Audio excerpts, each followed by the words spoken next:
Dengan berjalan waktu dan bertambahnya umur kita, ternyata membuat dunia ini tambah sulit sekalipun teknologi makin canggih.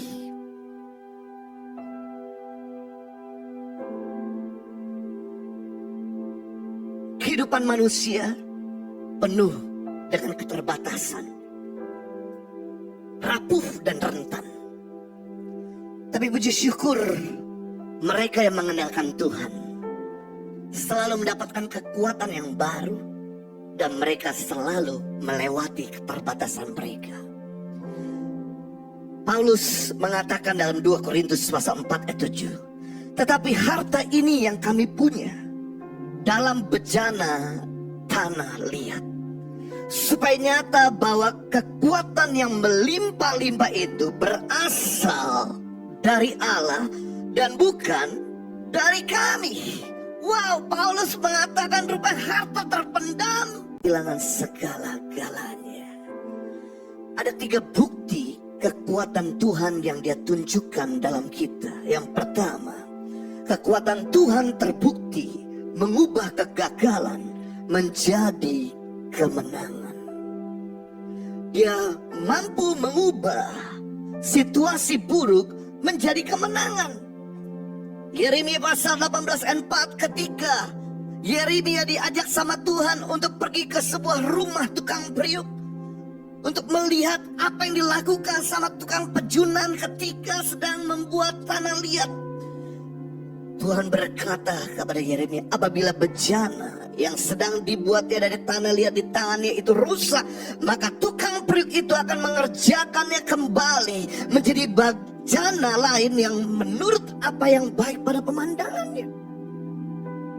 Wow. Yeremia melihat ketika tukang periuk, tukang penjunan sedang membentuk bejana di tanah liat ketika rusak, maka tukang periuk itu tidak menyerah. Dia membentuk lagi menjadi bejana yang lebih indah, guci yang lebih baik, poci yang lebih baik. Kalau tukang periuk saja bisa mengerti bahwa bejana yang rusak gak pernah dibuang, apalagi Tuhan yang menciptakan kita, yang mengizinkan kita lahir di planet ini. Seandainya kita gagal, Dia tidak akan sudi untuk membuat Anda tergeletak. Itu sebabnya Dia akan membentuk menjadi bejana yang lebih indah dari sebelumnya. Kalau Tuhan tidak pernah menyerah akan kegagalanmu, kenapa kita harus menyerah? Selama Anda masih punya niat untuk bangkit, Tuhan masih punya pengharapan untuk membuat Anda menjadi indah. Saya buktikan ada 11 tokoh-tokoh gagal dalam Alkitab, tapi mereka jadi orang-orang yang namanya dikenang di sepanjang Alkitab dan hari ini. Yang pertama adalah Adam, seorang yang pertama kali jatuh dalam dosa, tapi ternyata menjadi father of the world, bapa atas dunia ini. Abraham adalah orang yang gagal menunggu janji Tuhan, ternyata Tuhan ubahkan menjadi father of faith, bapa seorang beriman. Yakub tukang tipu, ternyata menjadi father of Israel.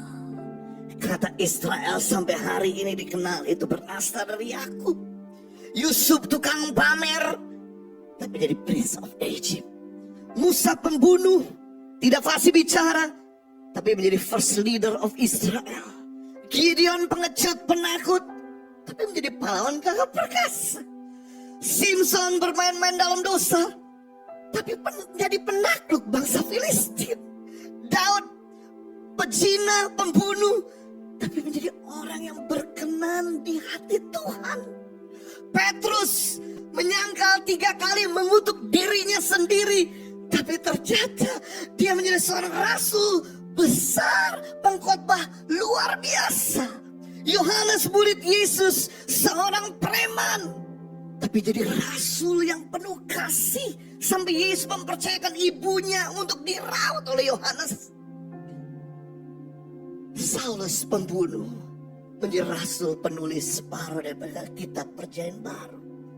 Kalau mereka semua yang gagal bisa Tuhan ubahkan menjadi orang-orang berkemenangan, maka Tuhan yang sama sanggup mengubah kekuranganmu menjadi kelimpahan, kegagalanmu jadi kemenangan, sakit penyakitmu menjadi sehat, minusmu menjadi surplus, yang sedikit di tanganmu menjadi banyak, yang kecil yang ada padamu menjadi besar, yang zero jadi hero. Kalau Tuhan tidak pernah menyerah, kita pun wajib tidak menyerah akan kegagalan kita. Selama Anda masih punya niat untuk bangkit, Tuhan masih punya harapan bagi saudara. Yang kedua, bukti ketaatan Tuhan. Ketaatan Tuhan terbukti ketika kita tinggal tenang. Dalam ketenangan, jarum jatuh terdengar di telinga kita. Dalam ketenangan, Tuhan bisa bicara dan kita bisa mendengarnya. Tapi dalam kesibukan, kita akan sulit mengendalikan kemampuan kita. Yesaya pasal 15, sebab beginilah firman Tuhan Allah yang Maha Kudus, Allah Israel, dengan bertobat dan tinggal diam, kamu diselamatkan. Dalam tinggal tenang dan percaya terletak kekuatanmu. Kesibukan menguras energi, tapi ketenangan mericas energi. Kepanikan membuat kita kehilangan harapan, tapi justru ketenangan memberikan harapan. Ketika handphone ini terus dipakai, maka dia habis baterainya. Tapi ketika dia tenang, di off-kan sekitar 1 jam, maka dalam waktu singkat dia penuh kembali. Saudara, saya ini punya satu kekurangan, yaitu pelupa. Kalau saya letakkan handphone, kadang saya suka lupa taruh di mana terakhir kali. Ketika saya tenang, saya dengar suara Tuhan. Tapi ketika saya panik, saya kehilangan suara Tuhan. Itu sebabnya kalau Anda ingin mendapatkan kekuatan, hentikan kepanikanmu dan serang jatuh padamu dan berusaha tenang. Katakan tenang. Yang ketiga, kekuatan Tuhan terbukti ketika punya teman yang membangun. Kekuatan kita terbatas, sudut pandang kita sangat limited. Kita justru butuh masukan dan sudut pandang orang lain untuk mengeluarkan kita dari tempurung. Pengkhotbah pasal 4 ayat 9 dan 12. Berdua lebih baik daripada seorang diri, karena mereka menerima upah yang baik dalam jerih payah mereka. Ayat 12. Dan apabila seseorang dapat dikalahkan, 2 orang akan dapat bertahan. 3 tali tidak mudah diputuskan. Wow. Rupanya 1 punya kekuatan terbatas, 2 lebih baik, 3 lebih baik. Makanya firman Tuhan katakan 3 lembar tali lebih baik daripada 2 lembar tali. Makanya kenapa tali tambang so bergandengan dengan 3 tali yang lain? Karena tali tambang mengerti 1 tali sanggup mengangkat 100 kilo beban, tapi 2 tali bergandengan sanggup mengangkat 1000 kilo beban. 3 tali bergandengan sanggup mengangkat 10.000 kilo beban. Berarti sinergi adalah gabungan 2 atau 3 energi yang menghasilkan pelipat gandaan kekuatan. Makanya firman Tuhan berkata, 1 di antara kamu bisa mengalahkan beribu-ribu, tapi 2 ketika bersama-sama mampu mengalahkan 10.000.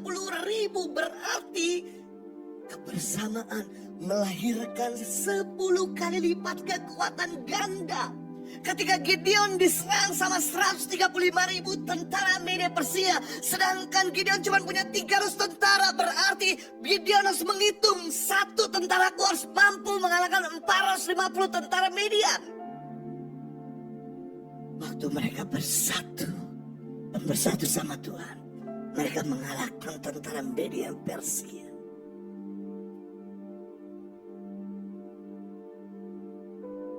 Ini sungguh luar biasa. Yesus memberi suatu teladan ketika dia dalam keadaan lemah, gentar, ketakutan. Dia memberi contoh, mengundang Petrus, Yohanes, dan Yakobus untuk ikut berdoa. Walaupun Yesus tahu bahwa pada akhirnya mereka akan tertidur, tapi Yesus sudah memberi teladan. Waktu kamu gentar, waktu kamu takut, waktu kamu gagal, waktu kamu tidak berdaya, waktu kamu sakit, mari undang teman-teman yang positif, teman-teman yang beriman, teman-teman yang punya kasih, teman-teman yang punya pengharapan. Maka kamu akan dapatkan kekuatan yang baru. Saudara tahu bagaimana cara tukang sate memadamkan arang? Yaitu dia harus pisahkan, dia harus obrak-abrik arang itu satu dengan yang lain. Sebab kalau arang itu masih melekat satu sama lain, maka panasnya akan selalu membara. Ketika arang yang satu mulai padam, gara-gara arang yang di sebelahnya masih menyala, membakar kembali. Itu sebabnya tukang sate untuk memadamkan arang, dia harus pecah belahkan. Hari ini, kalau Anda ingin mendapatkan kekuatan yang baru, mari bersatu dengan pasangan hidupmu, bersatu dengan anakmu, bersatu dengan orang-orang seiman, maka kekuatan ilahi akan datang untuk kita semua. Yang mengerti katakan amin.